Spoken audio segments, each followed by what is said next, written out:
want to welcome you to the Ask Jeff YouTube channel. Here's today's question. It says, "Hi Jeff." Well, hello. "I would like to get a better understanding of the Ashkenazi Jews and how it relates to the Khazarian Mafia. I understand it's an anti-Semitic theory. Would like to better understand to refute the theory." Well, I know some of you are thinking, what on earth is he talking about? Well, we got to go all the way back to 70 AD.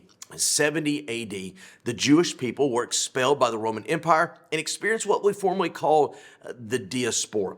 And the diaspora was the spreading of the Jewish people all throughout the world. In fact, today, if you meet individual Jewish people and you ask, where they're from, what's their history, what's their descendancy, it's oftentimes say, well, my mother was a Russian Jew, my dad was a Polish Jew, or a variety of different places. Well, in the midst of that, the Jewish people got into these, for lack of better terms, sects, S-E-C-T-S, not differing of beliefs, but just kind of differing of places and locations.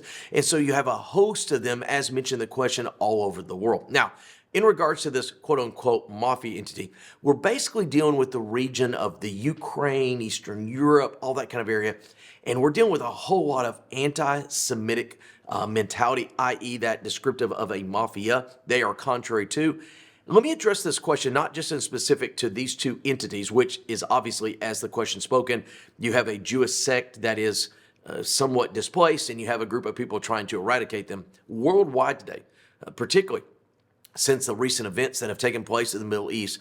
We have seen just this unearthing of anti-Semitic, contrary to the Jewish people attitude and behavior, whether it's on college campuses, protesting in front of the White House, the UN, London, wherever it may be. It is frightening to me that it's not just this mafia that is anti-Semitic, but just the entirety of the world. And let me remind each and every one of us, there's a day coming where a unified world leader that we know as the Antichrist will basically govern the entire world.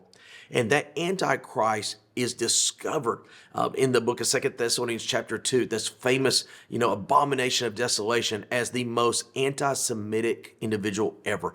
Every prototype or every typology of the Antichrist in the Bible, from Nebuchadnezzar, Sennacherib, etc., they're all anti-Semitic. And so whether it be a specific group, as mentioned in this question, or the world at large, all of it is contrary to Scripture. In fact, I would argue that when one displays behavior or verbiage such as this, you are doing so against God himself, because he is the one that made the covenant with them that, according to the Bible, is called everlasting. Again, great example in the specific question. There's a host of them worldwide. Great question. If you have one, send it to askjeff.net. Leave your question. Be tomorrow's. Thanks for being a part of today's daily question. Now, we answer a question each and every day. Please feel free to submit a new question at askjeff.net. We may not have gotten to yours today, but we eventually will continue to be a part of this. Subscribe so you don't miss out on a question every day.